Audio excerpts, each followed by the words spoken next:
नमस्कार साथियों, आज हम लोकतंत्र के एक महत्वपूर्ण पर्व चुनाव की प्रक्रिया को समझने जा रहे हैं।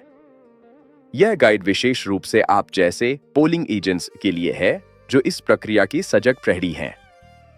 आइए पोलिंग एजेंट की भूमिका, उनके अधिकारों और महत्वपूर्ण जिम्मेदारियों को विस्तार से समझते हैं। तो पोलिंग एजेंट कौन होता है? आप उम्मीदवार और पार्टी की आंख और कान हैं जो हर पोलिंग बूथ पर उनकी उपस्थिति सुनिश्चित करते हैं। आपकी नियुक्ति चुनाव लड़ने वाले उम्मीदवार द्वारा फॉर्म 10 भरकर की जाती है। आपकी मौजूदगी चुनावी प्रक्रिया में पारदर्शिता और निष्पक्षता की गारंटी है। अब बात करते हैं जरूरी तैयारियों की। पोलिंग बूथ पर अपनी पहचान साबित करने के लिए आपके पास वोटर कार्ड और भरा हुआ फॉर्म 10 होना अनिवार्य है। इसके साथ ही इलेक्टोरल रोल की एक कॉपी, एक पेन और कागज, और सबसे महत्वपूर्ण ईवीएम और वीवीपीएटी के सीरियल नंबरों की लिस्ट जरूर रखें। याद रखें, आपको मतदान शुरू होने से कम 1.5 घंटा पहले पोलिंग केंद्र पर पहुंचना है ताकि आप पूरी प्रक्रिया को ठीक से देख सकें। चलिए अब समझते हैं इलेक्ट्रॉनिक वोटिंग मशीन यानी ईवीएम को। इसके 3 मुख्य हिस्से होते हैं। पहला, बैलेट यूनिट बूथ, जिस पर मतदाता अपना वोट डालते हैं। दूसरा, voter verifiable paper audit trail VVPAT, जो वोट की पुष्टि के लिए एक पर्ची प्रिंट करता है।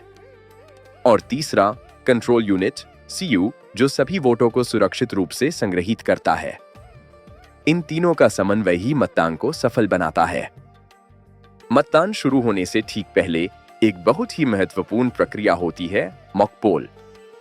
इसमें कम से कम 50 सैंपल वोट डालकर ईवीएम की जांच की जाती है। इसके बाद वीवीपीएटी से निकली पर्चियों का कंट्रोल यूनिट के नतीजों से मिलान किया जाता है। सब कुछ सही पाए जाने पर मशीन को सभी एजेंट्स की उपस्थिति में सील कर दिया जाता है। यह प्रक्रिया आपकी निगरानी में होनी चाहिए।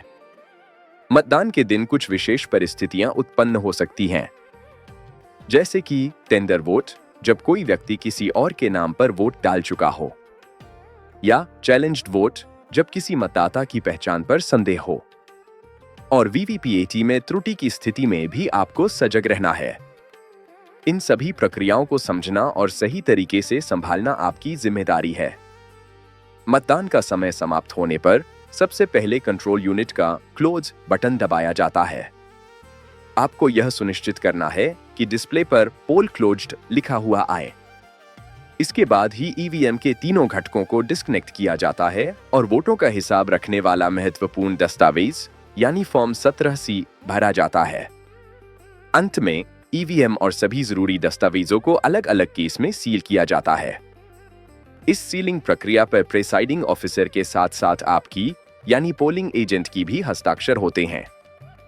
आपके हस्ताक्षर इस बात की पुष्टि करते हैं कि प्रक्रिया आपकी निगरानी में सही तरीके से पूरी हुई है।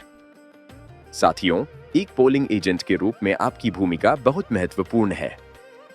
अपनी जिम्मेदारी को पूरी गंभीरता और ईमानदारी से निभाएं। पूरी प्रक्रिया के दौरान शांति और संयम बनाए रखें और किसी भी तरह के दबाव में न आए। आपका योगदान ही हमारे लोकतंत्र को मजबूत और निष्पक्ष बनाता है। धन्यवाद।